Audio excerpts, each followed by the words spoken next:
본문은 고린도전서 11장 17절에서 34절까지 말씀인데요. 17절에서 24절까지 그리고 33절과 34절을 읽도록 하겠습니다. 함께 읽도록 하겠습니다. 내가 명하는 이 일에 너희를 칭찬하지 아니하나니 이는 너희의 모임이 유익이 못되고 도리어 해로움이라. 먼저 너희가 교회에 모일 때 너희 중에 분쟁이 있다함을 듣고 어느 정도 믿거니와 너희 중에 파당이 있어야 너희 중에 옳다 인정함을 받는 자들이 나타나게 되리라. 그런즉 너희가 함께 모여서 주의 만찬을 먹을 수 없으니 이는 먹을 때에 각각 자기의 만찬을 먼저 갖다 먹으므로 어떤 사람은 시장하고 어떤 사람은 취함이라. 너희가 먹고 마실 집이 없느냐? 너희가 하나님의 교회를 업신여기고 빈궁한 자들을 부끄럽게 하느냐? 내가 너희에게 무슨 말을 하랴? 너희를 칭찬하랴? 이것으로 칭찬하지 아니하노라. 내가 너희에게 전한 것은 주께 받은 것이니 곧 예수께서 잡히시던 밤에 떡을 가시사 축사하시고 떼어 이르시되 이것은 너희를 위하는 내 몸이니 이것을 행하여 나를 기념하라 하시고 그런즉 내 형제들아 먹으러 모일 때 서로 기다리라. 만일 누구든지 시장하거든 집에서 먹을지니 이는 너희의 모임이 판단받는 모임이 되지 않게 하려 함이라. 그 밖의 일들은 내가 언제든지 갈 때에 바로 잡으리라. 아멘. 하나님의 은혜가 오늘 말씀을 들으신 우리 모든 성도님들에게 있기를 간절히 소망합니다. 오늘 본문은 제가 직전 교회에서 사임 2주 전에 청년 설교를 했던 말씀이어서 자세히 듣고 싶은 분들에게 한번 들어보시라고 추천하기 위해서 영상을 찾아봤는데 22년도 이전 설교들은 다 비공개가 되어서 볼 수가 없음을 확인했습니다. 그래서 제가 나중에 이 본문을 가지고 주일 말씀을 한번 전하는 시간을 가졌으면 좋겠습니다. 오늘은 이 아침 묵상을 통해서 간략하게만 살펴보겠습니다. 오늘 본문은 성찬에 관한 이야기가 나옵니다. 특히 27절은 우리에게 익숙한 구절이죠. 그러므로 누구든지 주의 떡이나 잔을 합당하지 않게 먹고 마시는 자는 주의 몸과 피에 대하여 죄를 짓느니라. 이 구절을 많은 교회에서 성찬식 때 사용합니다. 이 구절이 읽혀지면 머릿속에서 오만 생각이 다 들기 시작합니다. 그 오만 생각은 무엇입니까? 무엇에 관한 것이죠? 죄에 대한 것입니다. 내가 지금 성찬에 참여하고 있는데 내가 합당치 못하게 저지른 죄가 뭐가 있지라고 생각하면서 계속 그 성찬 시간에 회개를 하기 시작합니다.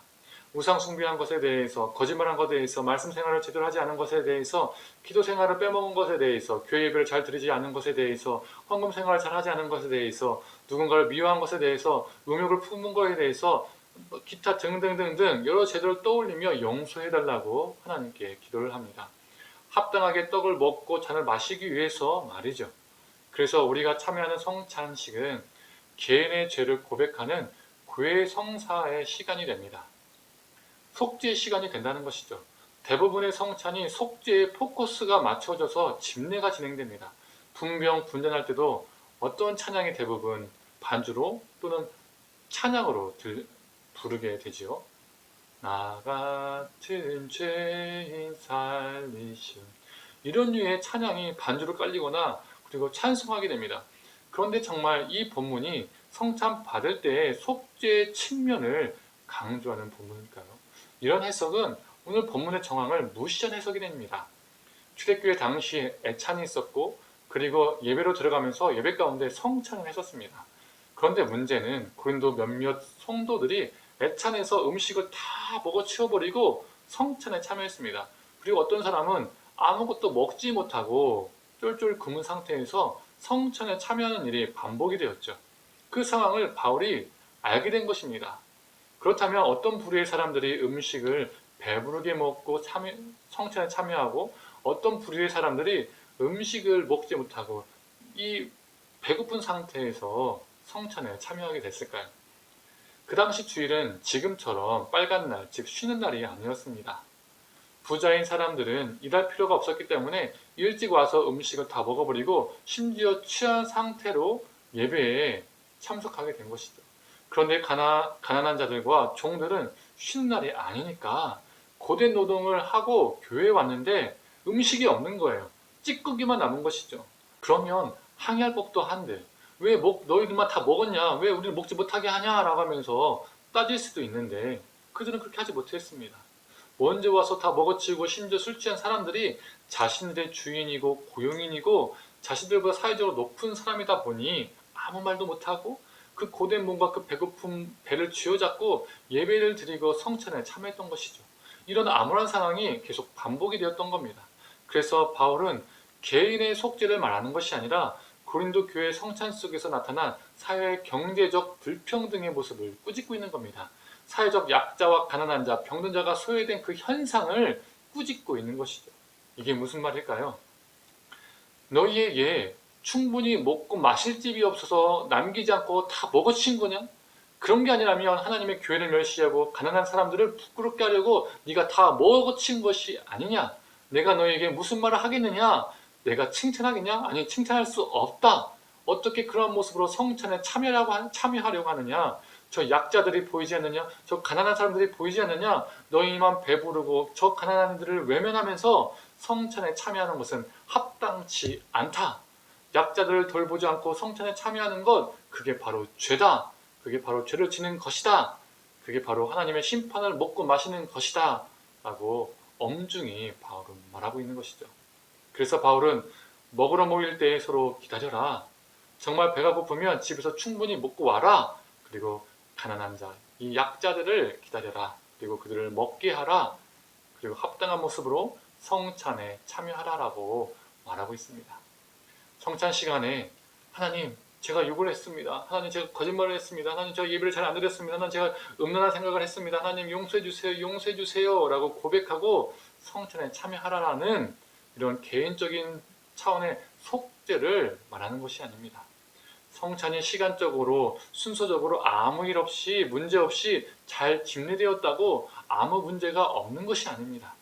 고린도 교회 성도들처럼 우리가 약자들을 외면하는 삶을 살 때 우리는 예수님 주신 그 성찬을 문제 있는 것으로 만들어버립니다. 오늘 본문의 말씀처럼 합당치 않는 성찬이 되는 것이고 주님께 죄를 짓는 것이 되는 것이죠. 신학자 덩칸 포레스트는 이런 말을 했습니다. 성찬은 어려운 이웃과 함께 나누겠다는 하나의 선서와도 같다. 그래서 그리스도인들은 교회는 성찬을 통해서 끊임없이 이웃을 향해서 나아가게 됩니다. 사랑하는 성도님들, 우리가 지금까지 수없이 참여한 성찬, 혹시 나의 죄를 고백하는 속죄의 개념에만 갇혀있지는 않습니까? 주님이 우리에게 주신 성찬은 내 안에만 갇힌 성찬이 아니라 교회 성사로 끝나는 성찬이 아니라 세상을 향해서 나가게 하고 약한 자와 이웃을 섬기게 하는 성찬입니다. 성찬에 참여했고 이후로도 참여할 수 있는 저와 우리 성도님들 모두 성찬을 통해서 이웃을 돕고 그 연약한 자들을 바라보며 우리 삶을 나눌 수 있는 존재로 살아가기를 간절히 소망합니다. 기도하겠습니다. 하나님, 우리가 수없이 참여했던 이 성찬이 우리 개인 차원의 속죄 개념 속에서 구회성사 개념 속에서만 머물러 있지는 않은지요. 하나님, 바울은 속죄의 개념으로 오늘 성찬을 이야기한 것이 아니라 그 성찬 속에서 일어났던 고린도 교회의 사회적 불평등과 약자의 돌보지 않음을 바울이 지적하고 훈계하고 있음을 보게 됩니다. 하나님, 성찬은 우리를 이웃을 향하여 나아가게 하는 예식임을 기억하게 하여 주시옵소서. 이 땅 가운데 연약하고 또 가난하고 배고픈 자들을 돕도록 우리를 동기화시키는, 우리를 일으키는, 우리에게 용기를 주는, 또 결단을 주는 예식임을 우리가 기억하게 하여 주시옵소서. 그래서 우리가 떡과 잔에 참여할 때에 하나님, 우리 위해서 죽으신 예수 그리스도를 생각하며 하나님, 이 땅에서 연약하고 아파하는 또 굶주림 많은 사람들을 돕고 예수 그리스도의 사랑을 전할 수 있는 존재로 살아가게 하여 주시옵소서. 우리 모든 순간이 성찬의 삶 되게 하여 주옵소서. 예수님의 이름으로 기도드립니다. 아멘.